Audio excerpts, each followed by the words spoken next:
Any Bob Ross fans? I am actually excited about this. I'm a big Bob Ross fan. You may not know that about me, but Penticton scheduled a Bob Ross show in April that was canceled because of COVID, and they just announced, it's on Castanet, that it is uncanceled.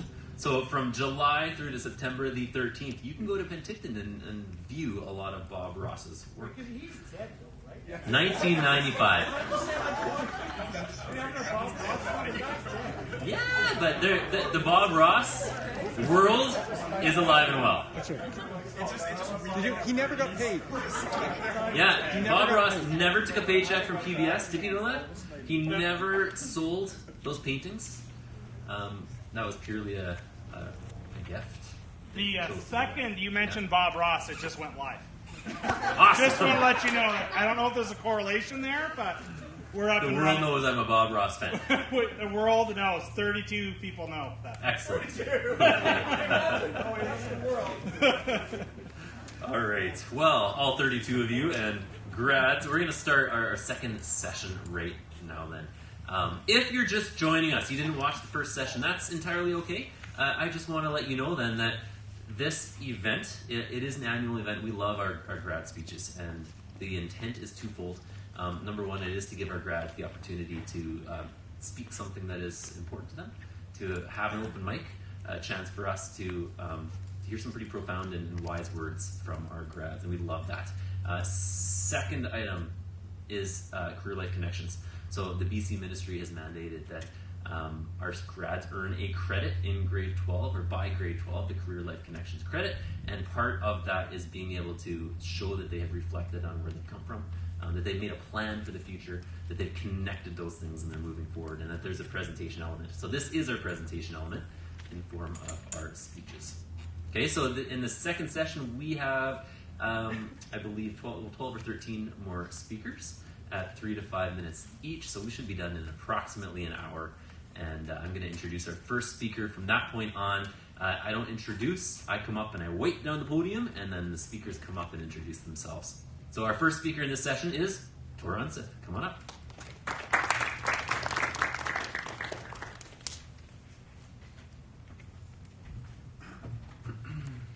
So I've already been introduced by Mr. Akery, but for the parents that do not know me, I'm one of the newest students here that came last year with Noah. And so here we go with my speech. It's about the chapters of life. Here we are, the final step to finishing high school and closing this chapter in our book of life. The road here has not been what any of us have expected, especially recently. We've been stripped of a lot of the opportunities and experiences that so many of our older siblings, parents, and peers got to have. Our life has not just been inconvenienced in the past months, but instead is put entirely on hold as we've had to adapt and learn a new way of learning and social interaction. However, this is not something to let overshadow your entire schooling experience. Instead, we should all take this time to stop, enjoy the slow pace of life, and reflect on our past years of schooling and life together and apart as individuals. As well, take this opportunity to look into the future and ponder what you really wish for in life. So far, your entire life has been rigorously scheduled, routined, and to a level dictated for you by the systems you're involved in and by the wishes of your parents. Now we stand on the precipice to complete freedom. For many, this is exciting and new, and they can't wait to take it all in. And for some, this is a scary time of uncertainty and doubt, and they carry a feeling of unknowingness on their back. Either way, you shall all progress and experience unprecedented levels of change in your life. Your societal viewpoints and your economic standings will all change. Nothing in this life is guaranteed, permanent, or exactly as you wish. Now, on that note of the future, let me walk you through the story of life as told through the chapters of the past. As a child, the world was new and exciting and filled with opportunities. Everything you did was simply a learning experience and a stepping stone to the next chapter. Everyone was your friend, every sport was your favorite, and staying up late meant 10 o'clock. When the dark scared you, your parents and family were there for you. When you fell and cut yourself, your parents and family were there for you. Slowly, we all grew up and matured, if you can really say that some basically toddlers matured much. But over time, that chapter in our life slowly closed, and a new expanse of empty pages lay in front of us, waiting to be filled. Now in this chapter, we're all waiting for that oh-so-important birthday, the edge of double digits. In this chapter, we've begun to think of ourselves as grown up and ready to take on the world by ourselves. We're living our best lives, just enough parent control to keep the home from turning to anarchy, and just lax enough to allow us all to be kids. The boys begin to see this other gender that has somehow coexisted with them for so many years without them ever paying any attention to it. At the same time, the girls still see these boys as these crazy and strange heathens. In this chapter, our passions and our sports become more rigorous, and we can slowly see a more routine pathway lay ahead of us, as we are shaped in collectives and groups based on our interests. Now skipping ahead a few years to the chapter of high school, the one we are all about to close in this coming week, and for some closed weeks ago when all motivation to continue to do schooling went out the window. This is probably the most memorable part of all of our lives, the time of greatest change, the time of heartbreak, the time of passion, and the forming of your own identity. From grade 10 to 12, there's an unprecedented amount of collective change. Friend groups become more specialized and closer knit, outsiders find their calling, and people begin to see the pathway of life they wish to follow ever more clear.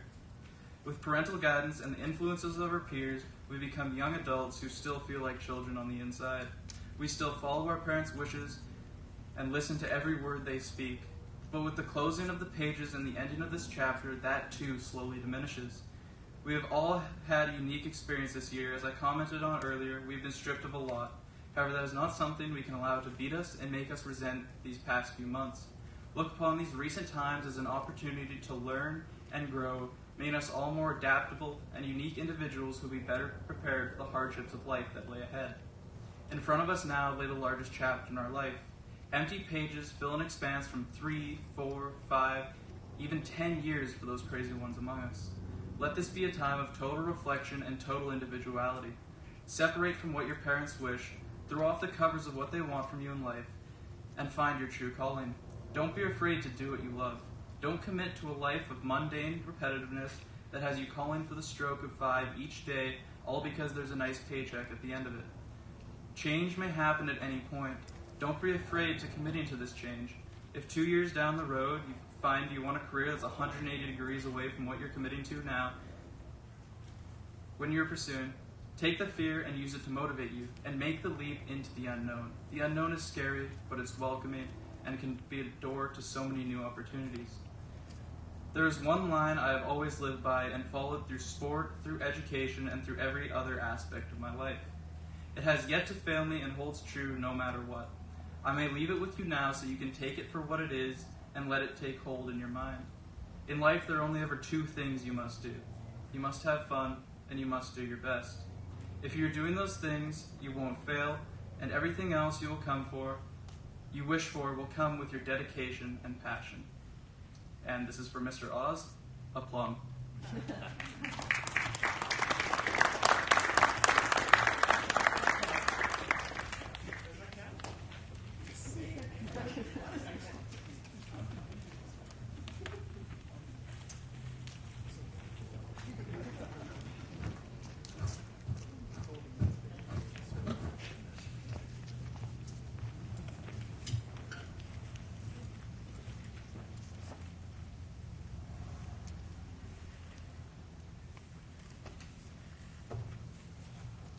Okay.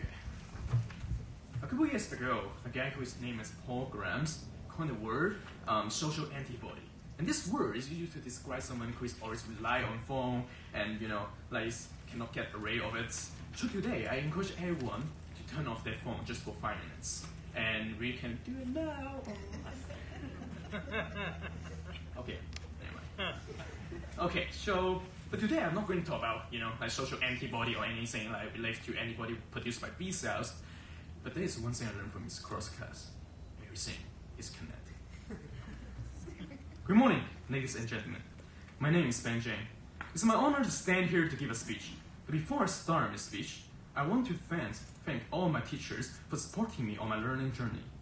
Thank you all for your patience and dedications.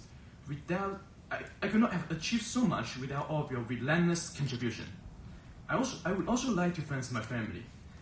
Without you guys introducing me to Aberdeen Hall, I would still be that boy who plays video games every single night and chat with friends about where we're going to hang out next time. 2020 is quite an ominous year. First came the Australian bushfires, then the locusts ran to the East Africa. and the devastating Indonesia flooding. The most calamitous so far is the coronavirus epidemic. Hand sanitizer, N95 masks, and even toilet paper have become our essential personal belongings. It has been overwhelming and miserable. The disease is going to contain our soul, our spirits, our belief. Family were shattered. Children became orphans. The economic system collapsed. Every day, people who reside in epidemic regions are living in fear and threats because we cannot predict what the next disaster is or how we're going to deal with it. And who knows when the real apocalypse will come. As an intelligent species, are we just going to stand there and wait for the execution like a wonderful lamp? Absolutely not. Climate is changing. Global temperature is rising dramatically. Nowadays, the global temperature has already exceeded by 1.5 degrees since 80s, and this is not just a meaningless number. According to General Horowitz, who is a reporter of National Geographic states, by calculation, the glacier melt underwater at a rate almost 5 feet per day in May and at 16 feet per day in August. This is an astonishing number and also an unprecedented phenomenon. Each year, the sea level is increasing about 1 milliliter. You may think this 1 milliliter is a negligible number because 1,000 years later, it only rises 1 meter. However, the melting rate is not a constant number. It accelerates every second and minute. Flooding is one of the most direct effects caused by the rise of sea level. In the last 30 years, an average of 86 people have died in floods each year. In the last 3 years, since 2015, more than 100 people have died annually because of floods. There is no time left for us to debate anymore. We have to act now. Ignoring the fact we only exacerbated the situation, and we should start to consider the welfare for our next generation. I do not want my children someday come to ask me why there is a torch poking out of the sea, or why the Statue of Liberty is submerged, and why we live on boats. The millennial generational wisdom and civilization is witnessing ever-increasing number of construction informed by water damage issues such as flooding because our ignorance and underestimations of climate change and glacier melting will only bring unpredictable fragmentation to human beings. So we need to stop it when we still have the chance. Seize the industrial contamination to protect our precious home. Stop letting those greedy entrepreneurs keep manipulating our world stories to achieve what they call our eternal economic growth because that is just a fairy tale. Every second, every minute, ice is melting, forests are incinerating, and the level of carbon dioxide is surging. A deeper understanding of nature by doing 10 years of research or the negotiation with the government because a lack of political will to initiate a protective protocol is no more as an excuse to hold our back. We should begin to protect our environment from ourselves, to instill the importance of environment protection to our children. As a high school student, we should bear the responsibility to environmental protections. Where am I? Such as reducing the daily energy use by shutting our phone down. And there are approximately 50 of us today. In this 5 minutes, we just saved 4.16667 an hour of energy consumption. Oh, don't ask me how I carry that. As a resource, never underestimate those small actions. And just like Mr. O's low phone policy, this gentleman here is actually helping us to save the world, and we should really appreciate him with our sincere gratitude instead of sending the message to your girlfriends when he was not present. Alternatively, we can reuse the scrap papers from other subjects, and this is not just a provocative behavior, this is the basic respect you should put toward Earth. If you are still hesitating, please protect our climate for the sake of others. Imagine how many families will lose the shelters to raise their children. Imagine how many children will come into contact with some unrecognizable disease from the Asian world due to the glacier melting effects. Imagine how many species will become extinct by the vision of an ideal living condition. Whether today my talk is prophetic enlightenment or over-exaggerated inference, that does not matter. Because we, our generation, are holding the destiny of human beings. If we collaborate and combat the climate change together, we can open a new page of human history. We can prevent another fatal catastrophe, and we can tackle down this epidemic. If Thanos is not inevitable, then we may still have the opportunity to change the world. Because we are human. We are undefeatable.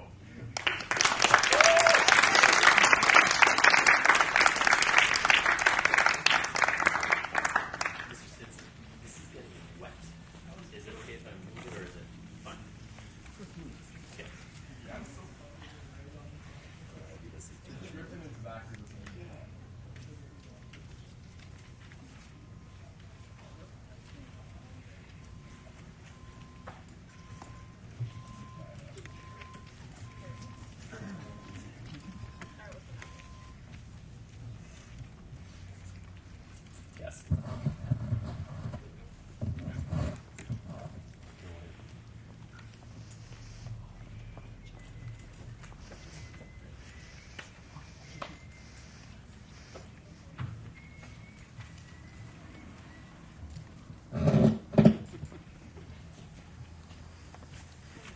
Good morning, everyone. My name is Josh, and I believe that hard work is a key part of success. As many of you know, I like to play the first-person shooter Destiny 2 a lot. If what they really say about taking 10,000 hours to master something is true, then I guess I'm 13% of the way to mastering Destiny. One of the many challenges within the game, and what I'd have to say are my favorites, are raids. Raids require 6 players and reward awesome loot once you complete it. Whenever a raid is released, the community is given a challenge. How many players can beat the raid within the first 24 hours of its release? However, it's not that simple. You see, Bungie, the developers of Destiny, made this fun little thing called contest modifiers, which means that everything hits hard and you will die a lot. The reason why everything hits so hard is that the game revolves around a power system. To be brief, you have a number. The higher the number, the easier the game is, and vice versa. To get your number high enough, you have to do a ton of activities within the game, but that's enough background information. I could ramble on and on about the intricacies of Destiny's power, why the helmet stayed on, and whether we wanted it or not. But I'm not going to bore you with all that. Instead, picture this. It's a chilly Saturday morning in the beginning of October. The wind rustles the grass outside, and you can hear the faint hum of distant automobiles as responsible adults make their way to work. You're a bit behind on your schoolwork, but you don't care, because today the newest Destiny 2 raid is released. And you spent all week getting your number high enough to participate. You sprint downstairs to your computer and open up Discord, where your ragtag group of friends, who you've never met in real life, may I add, are waiting for you to hop on and finish your last bit of prep before 10 a.m. At that time, 6 players consisting of me and 5 others from around the world who we only know by their tags, known as Ember, Moxie, Shaka, Newt, and Bones. We logged on that morning, and we had no idea what was in store for us. Now, I can't speak on behalf of my team, but I'd have to say it was one of the best 19 hours I've ever spent in Destiny. We knew nothing about the raid except for the title, Garden of Salvation.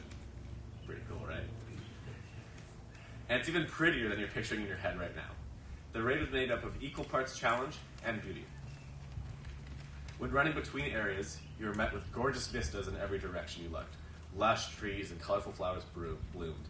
Thick vines and dark green moss sprawled up every wall and crevice. Hell, even the enemies we fought had moss on them. Oh, and the music. The music was incredible. Bungie did an amazing job. The raid itself was made up of 4 different fighting spaces called encounters, with the final one being a boss fight, and upon beating it marks the end of the raid and rewards you with a sweet emblem upon completion. Oh yeah, and did I mention that if you beat the raid within the first 24 hours, you get a unique emblem that marks your dominance over the players and proves you're better than them? Well, you do. We got through the first encounter pretty easily. The only hitch is that we lost Moxie due to internet problems, so we had to replace him. The second encounter was seamless too. We died a lot, had to restart, but we were able to get past it. The third encounter was also easy. It introduced the first boss of the raid, and it was also what I like to think is the most unique method of damaging a boss I've ever seen. You shoot his face, he slowly reverses as if to go out of his driveway. The hardest part... Oh, hang on. Now, the part we really struggled was the boss fight. Over the cumulative 19 hours, yes, 19, we spent 10 of those on the boss alone. It took us longer to do the boss fight than the entire rest of the raid. The hardest part about the boss fight was that you were separated. When you're together, it's easy to help one another and stay alive and make sure no one messes up the roles. But when you're by yourself and you mess up, it's on you. But that's one of the best parts about raids. You make mistakes, you try new things. Who knows, maybe Jimmy's bird strategy about dancing on the boss will actually work. When you're playing with good people, no matter how hard the activity is, it's always a blast. Sure, we got mad every now and then, but that was mostly due to the sleep deprivation and hunger.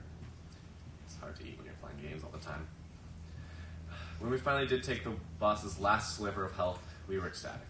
Any feeling of fatigue, anger, or fear washed away with a sense of relief as the boss's body fell and the final chest appeared. Our hard work paid off. Raids in Destiny and the challenge of beating raids within the first 24 hours of release isn't about loot or fame or bragging rights.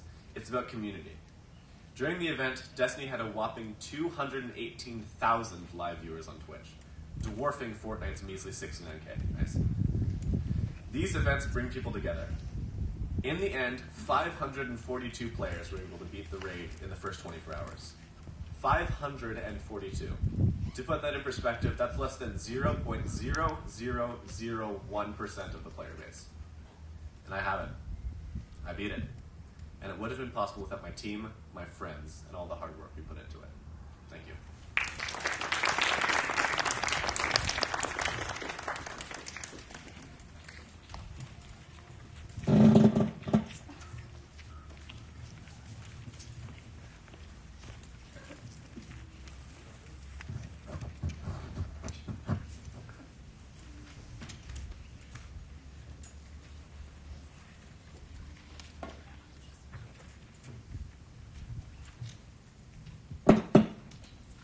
Hi, my name's Annika, and this is my speech.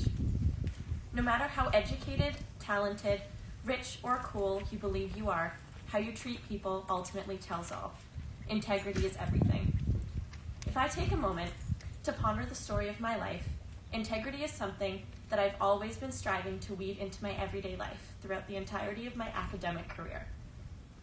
Since I was little, I've always found it fascinating that each and every student, classmate, teacher, and any other individual had a different story. It was very seldom that I'd encounter people that were comfortable enough and willing to share the stories of their own. I often felt misunderstood and felt as though I didn't fit in anywhere. Today, I decided to be vulnerable and share my story, the one that I was never comfortable enough to share. I was always a happy-go-lucky kid, one who tried to be friends with everyone. Yet somehow, all in the course of my life, that changed. I can't exactly pinpoint where this change occurred, but I found myself feeling lonely, worthless, depressed, and incapable of being loved.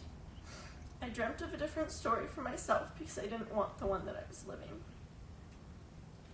When I moved to the Okanagan several years ago, I found myself noticing Aberdeen Hall every time we drove into Kelowna.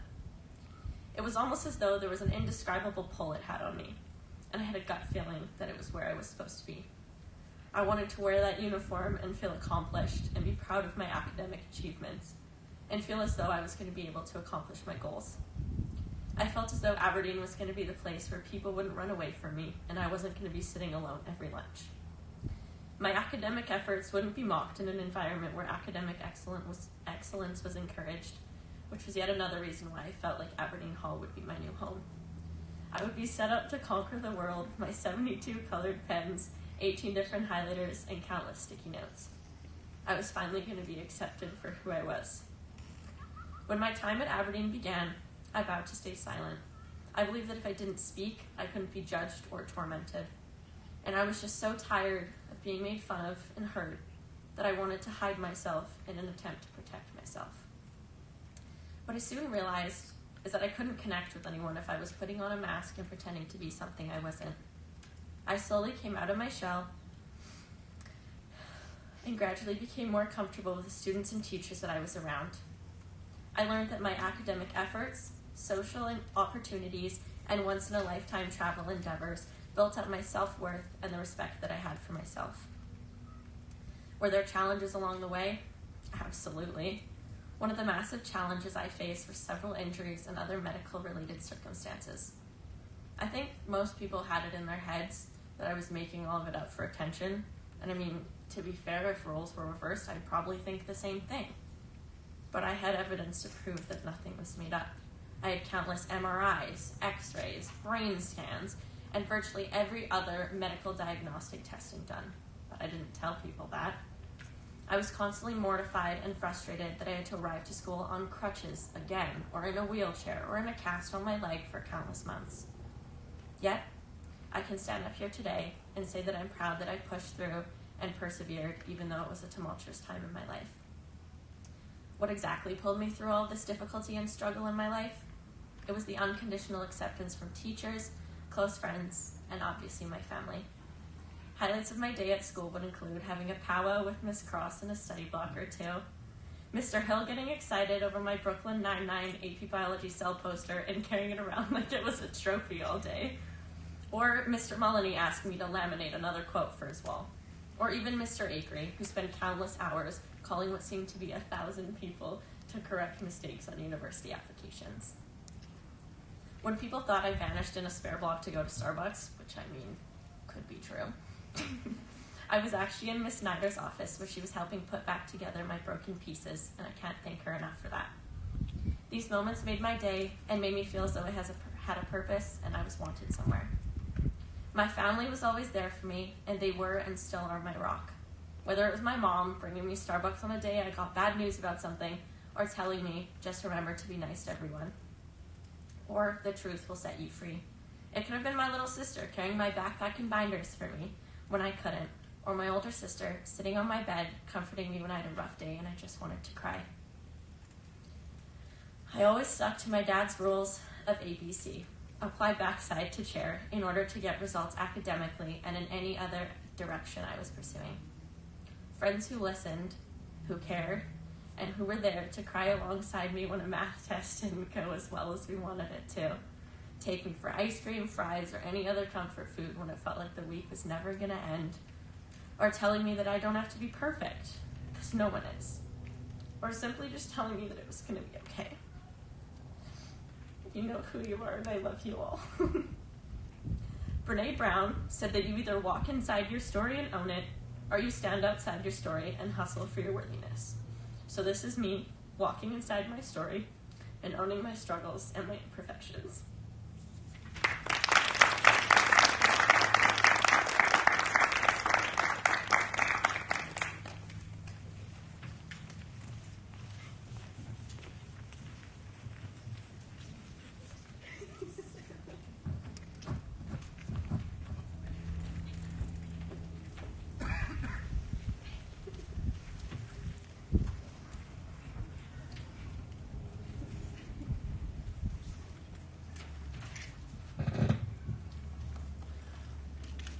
Hello, my name is Joel Comfort, and I believe.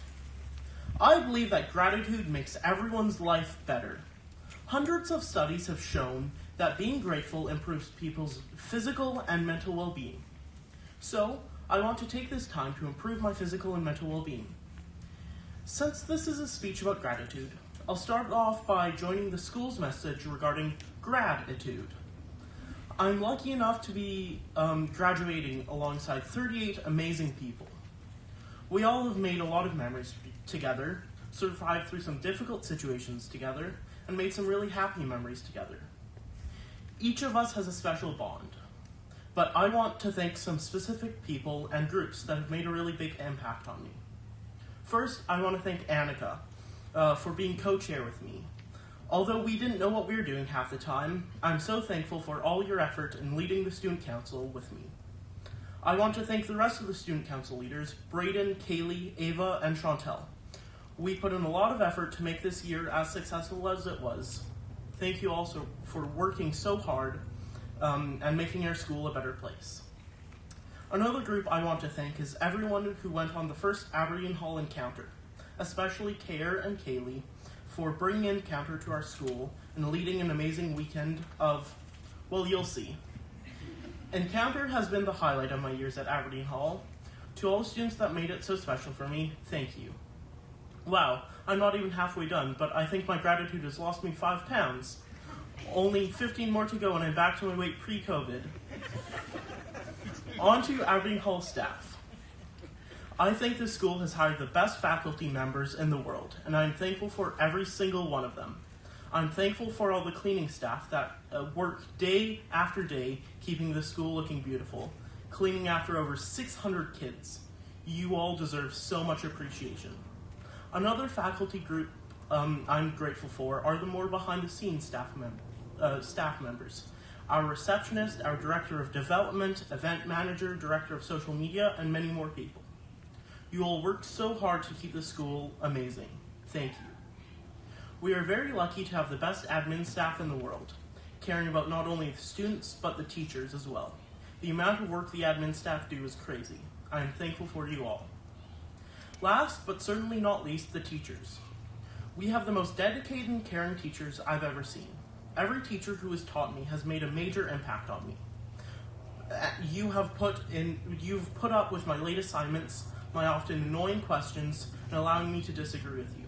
I so appreciate every single one of you, especially Miss Cross for teaching me every single day this school year, and Mr. Akery for being my advisory teacher. I'm running out of time, but a group that I'm most grateful for is my family. Mother and father, you both have been the best role models I could have ever asked for. Nothing I can say will truly convey how grateful I am for you both. Lastly, my sisters, you have both taught me so much, more than you could ever know, and I am so thankful for that. In conclusion, my goal going forward is to take time every week to, number 1, pay attention to the things I'm grateful for, and 2, have appreciation for the big and little contributions others make to improve my life. I hope every one of you can do the same, because I believe gratitude makes everyone's life better. Thank you for listening.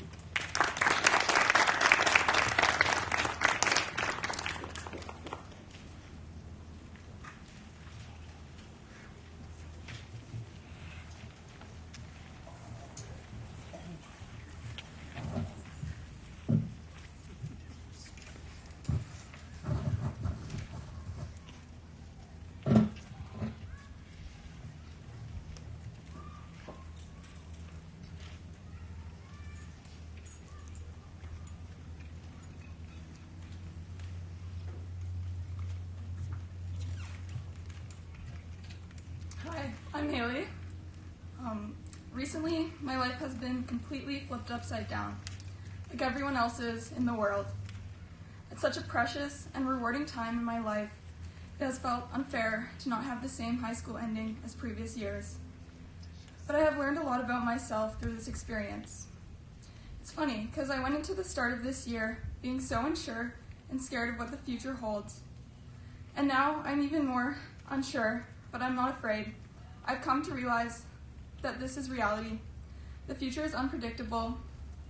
The only thing we can control is the moment we are in. All I can do is live in the present and be grateful for the gift of that moment.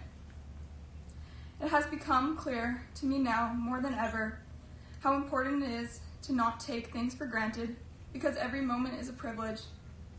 Every conversation, every interaction, every sport, every game, every challenge.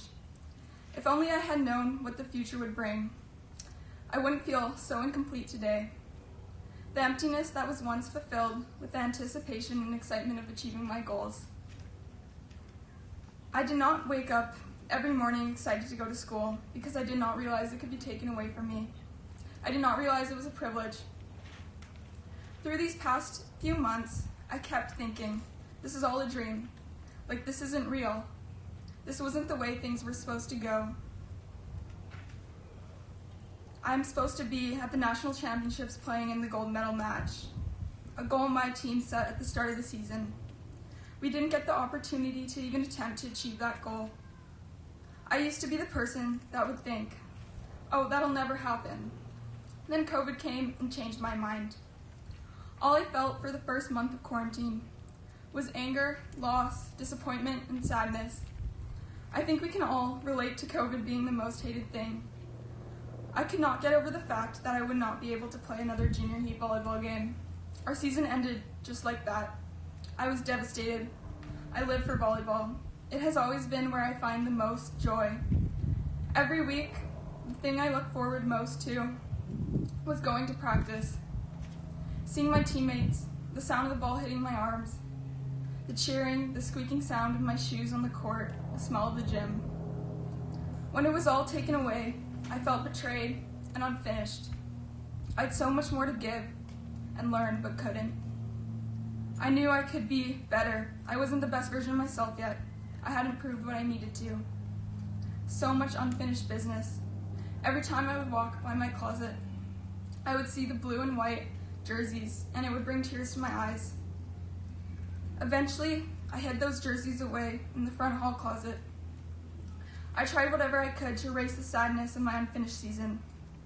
It has been very difficult to come to terms with it all, because it was a privilege to be playing alongside my teammates. It has brought me so much joy and great friendships. Having a goal and working towards something is what made it so fulfilling, because the feeling of achievement is one of the greatest gifts. I've loved being around a competitive atmosphere with teammates and coaches who have pushed me to become the athlete I am today.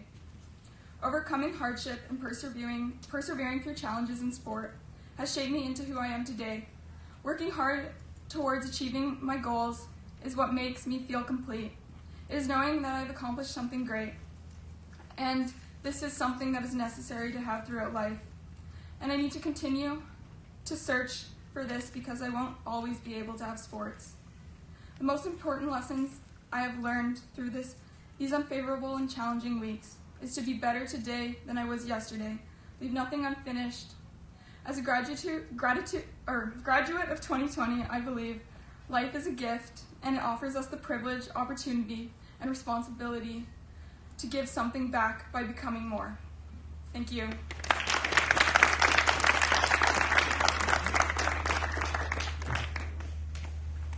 All right, we are halfway through this group, so it is stretch time. Take a minute, everybody stand up. I know those chairs are not the most comfortable. I'll move around for a minute.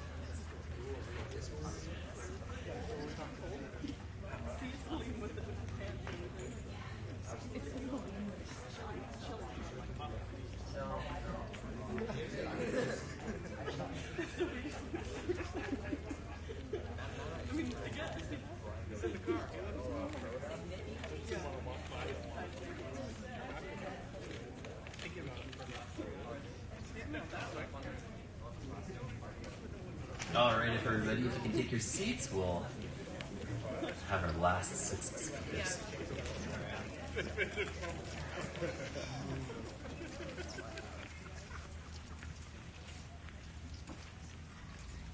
All right, Ben, you're up.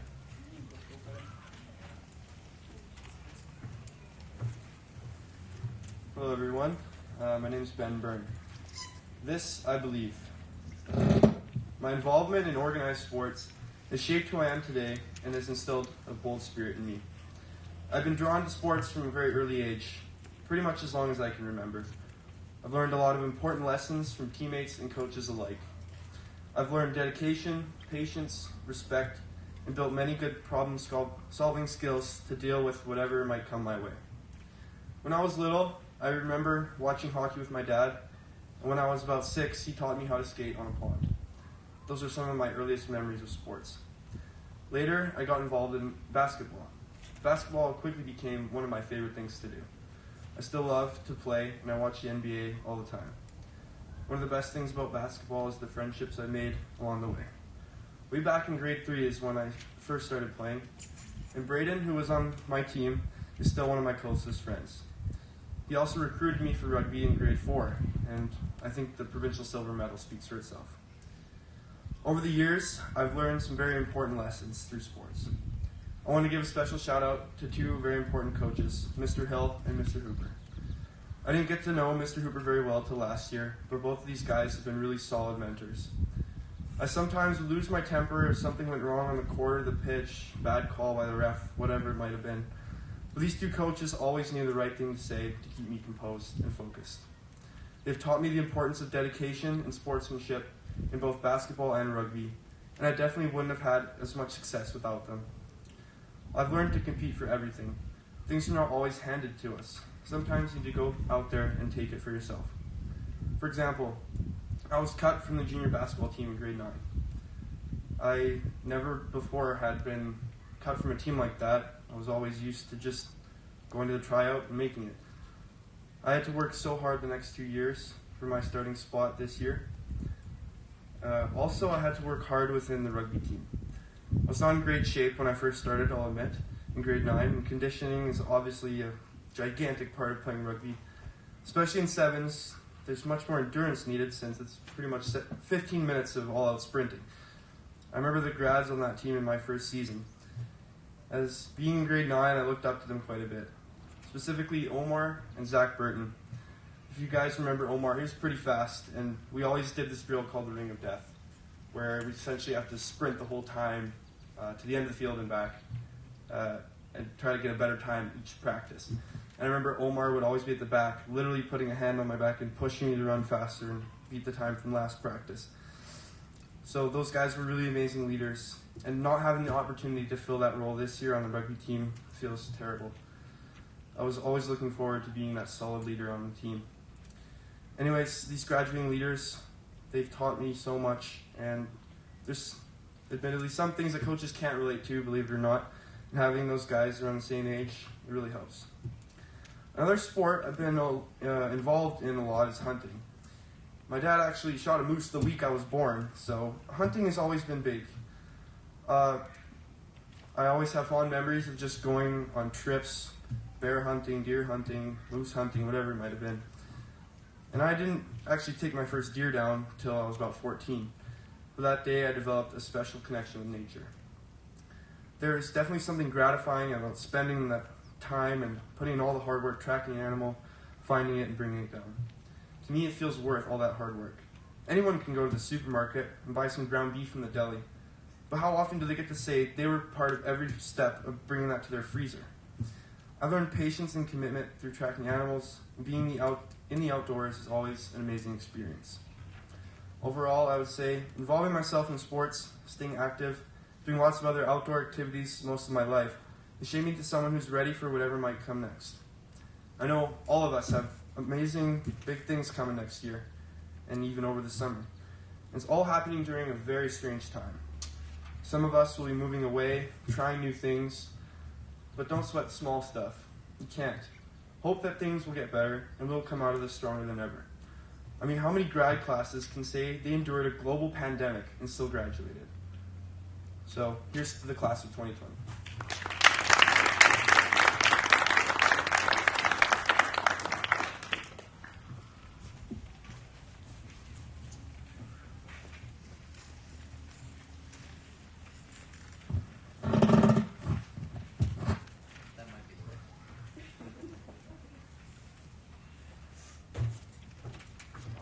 Class, my name's Noah. You guys know me. In my brief experience here at Aberdeen Hall, I've had many learning lessons, and I've had to overcome many hardships. And I've made many, many important friendships. These people that I've been introduced to in the past couple years are some of the most valuable people in my life. With athletics allowing me to have an initial welcome to all the wonderful people here at Aberdeen Hall. I've been lucky enough to call you guys my peers and even friends. I value the time I've spent on trips. I value the long bus rides where the slightest giggle will set Hooper off. And I appreciate the reminders from Coach Hill that we are gentlemen on all these trips. Athletics has taught me how to connect with people. How to trust people, and how to count on people. When times get rough, this is one of the most important things that is needed. The memories I've made on these trips have really made me feel accepted into what I was thinking was not going to be a good place for me, and what was a whole new environment for me. An environment where I thought I wanted to be comfortable, but meeting you guys, all my class of 2020, has really changed that. I appreciate the lessons learned from the losses we've taken, and I relish in the feeling that the team has after a win. And the feeling of trust that all my teammates and I shared on the court and on the pitch. As Coach Hoops always drilled into us at practice, you guys are my brothers. Although there's been ups and downs, I hope that after we go into our respective fields of study after the summer, that contact will still be there. I respect all of you, and I hope the best for every single one of you in our future careers and endeavors and adventures. During these past 2 years at Aberdeen Hall, my friends and peers have truly been supportive through these times. Athletics has been one of the only ways that I've gained some of the truest friends I have. The lessons I've gained from making these friends have taught me how much of having a healthy and supportive environment around you can really change everything. These current bonds that I have will serve me well when I eventually leave into the world and make connections with people I work with, the people I work for, the people that will matter to me the most. And for the people that have supported me through thick and thin, through the worst of times, and through the best of times, I enjoyed all my time with you. I thank you because those experiences would have not have been the same without you. That's all I wrote. But I just want to take a minute and kind of just appreciate everybody that is in front of me today. 2 years ago today, I didn't know any of you guys existed. I had no clue that some of you guys would be the closest friends I have. Some of you guys would be the best teammates I've ever had. Some of my teachers would have been the best coaches I've ever had. Mr. Hooper, we've been through some stuff, man, but you're definitely one of the best coaches I've had. Mr. Hill, thank you for introducing me to the sport of rugby. You're top tier. Just an overall gentleman. To the teachers that I've had to study under for these past couple years, Miss Cross, last year, I could not go a day without seeing you. It was nuts. But taking Bio 11 and 12 really showed me some good study habits and what I really need to do to succeed in this world. Ms. Bertigue, thank you for this amazing year in art. You've really helped me express myself creatively and really explore new options. To Miss Niles and Mr. Acree, this has been one of the best English years I've ever had. You guys really helped me explore how to be creative through pen and paper and on a keyboard, which we've all had way too much of these past couple months. To Mr. Oz, amazing principal. You guys really know how to keep it locked down here. Nobody can escape. Overall, I just want to thank you guys. These past 2 years here at Aberdeen Hall have been some of the best years that I could not have looked forward to more. So, thank you.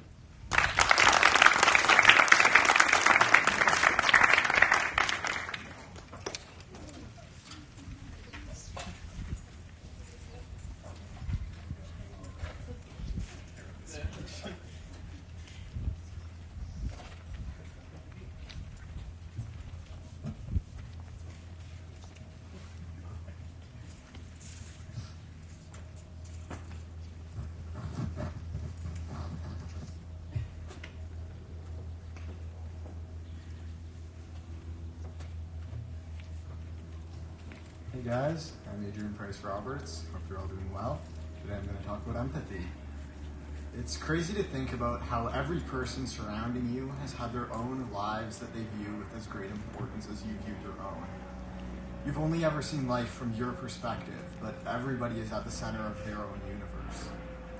Every person on this planet has woken up this morning, spent the same amount of time going through their day as you have.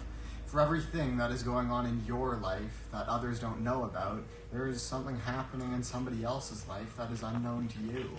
They've had that person cut them off in traffic, their coffee spilled, a tough phone call, or they made a delicious breakfast. You just don't know. Everybody has had their own personal strings of events leading up to this moment. To me, this realization is the core of empathy. To understand that others have gone through just as many or more struggles than you have, and to imagine what life is like from their perspective. And when you don't know what their life is like, you give them the benefit of the doubt. Empathy is a powerful tool for anybody if it is applied effectively. Every time you wanted to make a good impression but didn't, said something that offended somebody, or even just made a joke that didn't land, it's because you were thinking about the situation from your perspective and not theirs. Sort of where the you had to be there jokes fall flat, or when you make an insensitive comment that gets you in trouble. Because when you offend somebody, it's because you assume they have the same perspective as you.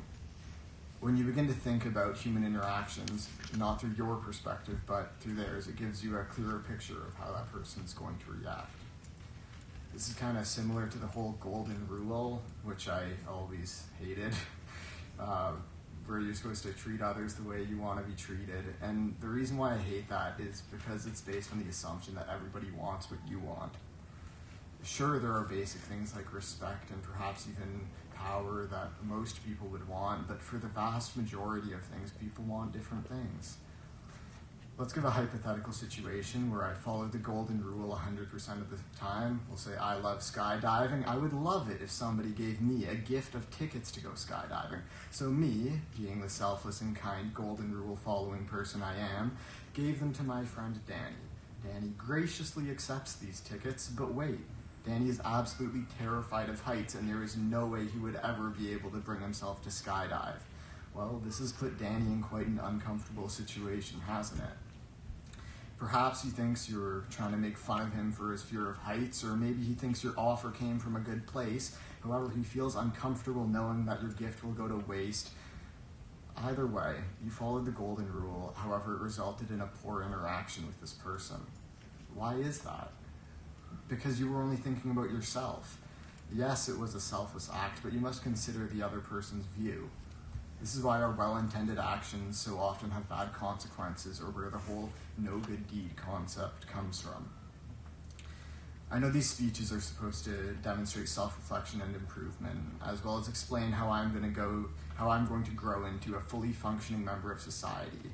I'm doing this speech on empathy because of the countless times I have said and done insensitive things that I wish I could take back. And I'm sure everyone has too. This speech is about the greatest life lesson I have ever learned, and it's something that I want to share with you guys. Everybody has struggles, triumphs, and lives that are just important as your own. Empathy is learning to recognize that and refrain from judging others, condemning them, or criticizing them because you have no idea what their life is like outside of the small sliver that you see. So keep forgiving but not forgetting, understanding and not being too demanding, being lenient not only when convenient, and begrudge to judge and give everybody a chance even when strange at first glance.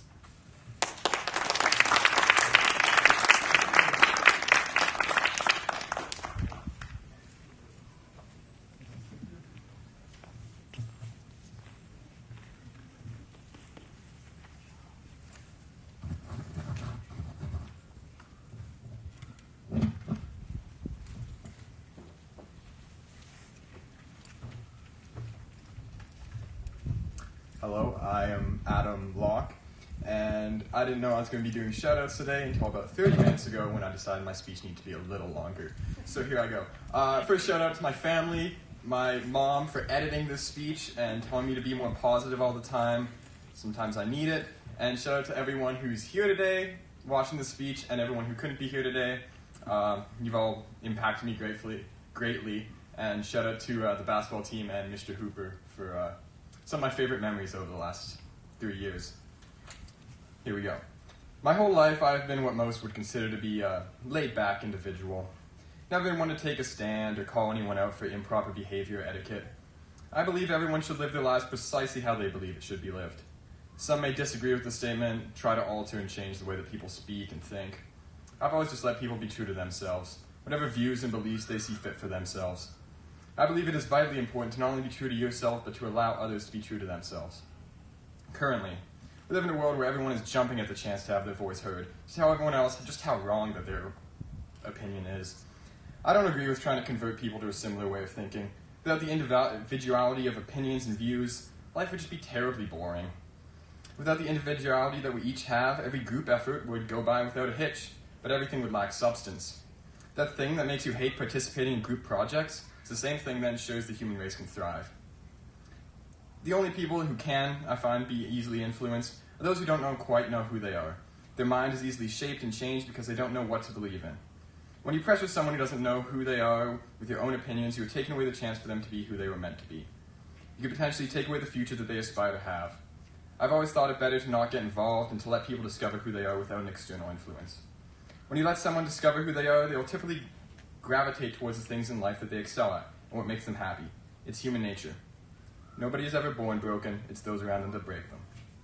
Once someone has truly found what it is they want in life, they can start to step towards being that person. They can start to take a proper stand on what they truly believe is important in this world. They can start to make a proper change for those who need it. The reason that I believe in this is because no one tried to change the way that I think. I don't know if I just got lucky or people saw the futility in trying to get me to listen. Whatever the reason is, I'm grateful that no one tried to teach me who I am, and I'm excited to find out who that person is. For the purpose of not contradicting myself, I really hope no one listens to a word I have said today, so I have no alteration on the way you think.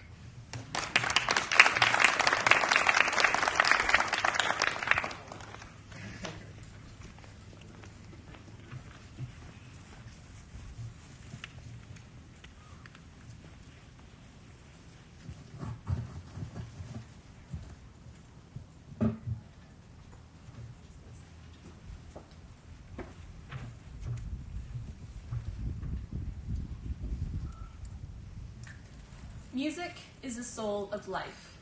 This I do believe. Music gives the artist flight. This I do believe. Music is eternal. It has been since the dawn of man and will be until man is no more. This I do believe. Music has the power to change someone's life. I know it has mine. For without it, I would surely go insane. This I do believe. Music has the power to give a feeling of aplomb, but also has the power to make or break your prom.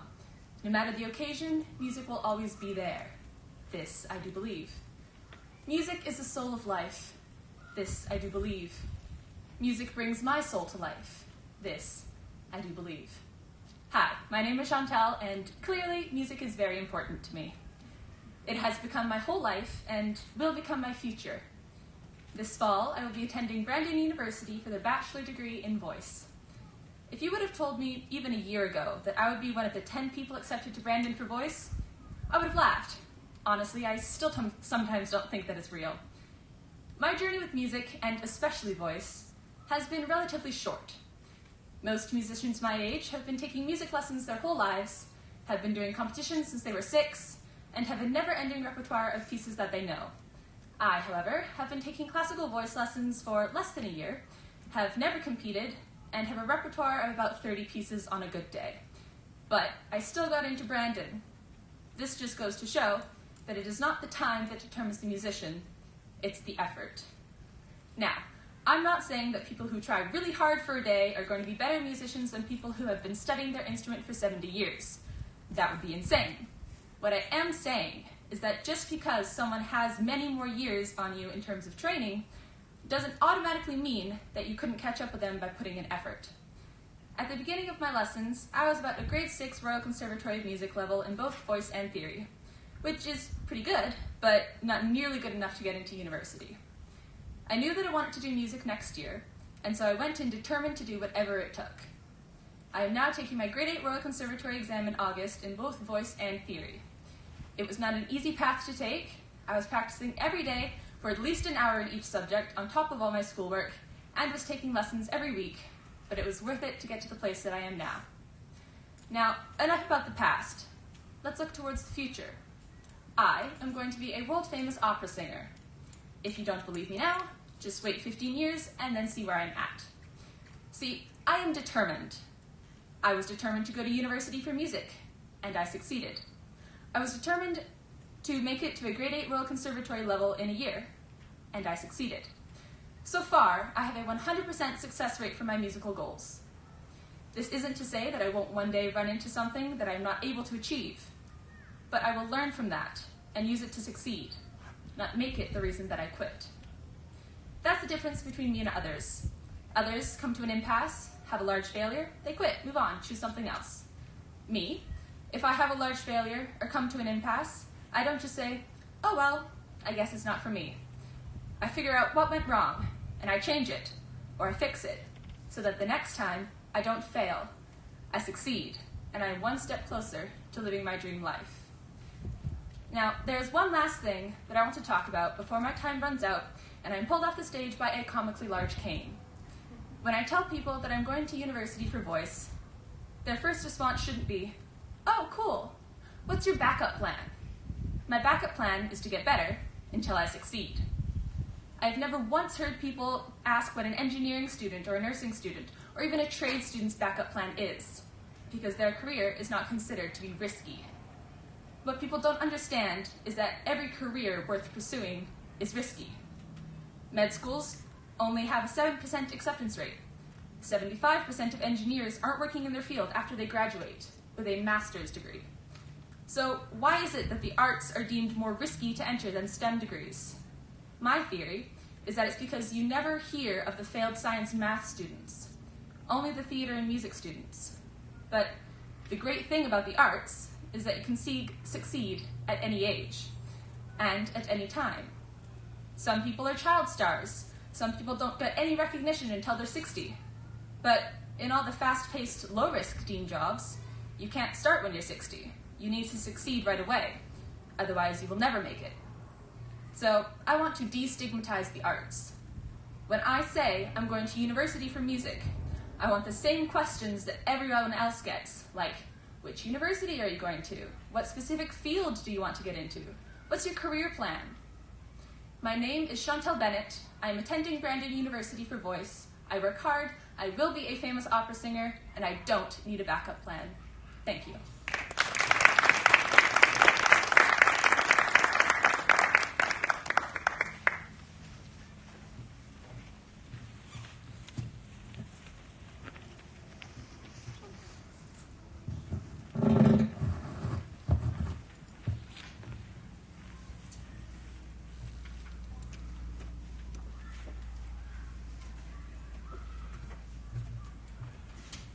Hello, my name is Christian Issa. I'll try and make this one quick because I'm last, so here we go. I think Tom Cochrane said it, or sang it best. Life is a highway, and I want to ride it all night long. Over my 8 years at Aberdeen Hall, life has been just that. A highway, filled with memories, laughs, and similar to the feeling of passing a semi-truck on the Coca Hall in December, fear. But if it wasn't for all these experiences, I wouldn't be where I am today. The beginning of my highway of high school started when I returned to Aberdeen in grade 7 after graduating from Glenmore Elementary, taking French immersion. Around grade 8 or 9, I was so set on playing golf in the States for a big university on a full ride scholarship that if the option to graduate that day, I would have done it. I was so focused on achieving these high grades for these US schools and being the best that I lost sight of other things. What I thought was the most important was simply the number that showed up to my BC transcript. I completely lost sight of the process and the journey that got me to that grade. However, as time progressed and I matured and I became cognizant of the scenery I was passing on this high-speed freeway, it was all going by so fast, and I needed to slow down and appreciate the scenery before I reached the end. This is when I began to change my priorities. Yes, achieving top grades was still important to me, but as was the little moments, like running down to the Dome at lunch to get an extra game of one-on-one on with Senior Oni, or seeing how many blueberry Eggo waffles Braden and I could eat in Mr. Hill's biology class in a 30-minute span. That one probably wasn't the best idea, though. Or coming up with new interpretive dances with Miss Cross in biology to better understand cellular respiration. Break those legs. I learned to enjoy the journey, and I focused less on the final destination. On our first Monday back to school after graduation, I ran into teacher Madeline, who taught me in preschool 13 years ago, back when Aberdeen was called Central Okanagan Academy. Seeing her with these preschoolers reminds me of the days where my biggest passions were coloring and Spider-Man. After an air hug and a physically distanced goodbye, I was walking back to my car and just stood outside for a couple minutes, overlooking the empty soccer field and playground that was once filled with junior school students playing football and tag without a care in the world. I believe, especially in times like this, we all need to take a page out of their books and just be a kid and play in the dirt, because you never know what tomorrow brings. I believe living in the now and being appreciative for what you do have is the key to true happiness. What I'll remember most about my 8 years at Aberdeen Hall is not simply my GPA or how I did on the applications of derivative test. It's the countless moments I've spent with all of you guys, and I thank you guys for that. To my parents on the Zoom call, thank you for all the love and support you've shown me throughout these few years. Mom, my karaoke partner, thank you for waking up all those early mornings to make me a smoothie or a sandwich, or staying up late when I was younger in math, despite me getting frustrated, despite that's not how the teacher wanted me to do it. Dad, my quarantine gym bro, thank you for all the drives to early morning basketball or late night golf practice. Putting up with the sounds and smells of the teenage boy in the back of your car after an hour of running lines probably always wasn't that easy. Thank you for both shaping me into the driven and mentally tough person I am today. On a final note, if there's one thing the younger kids here can take from my journey throughout high school, it should be to look out the window once in a while, because these last years go by quick, and you don't want to miss it. That and for those of grade 11s out there, if you're wanting to take AP Calc next year, memorize your unit circle. Trust me on that one. Thank you.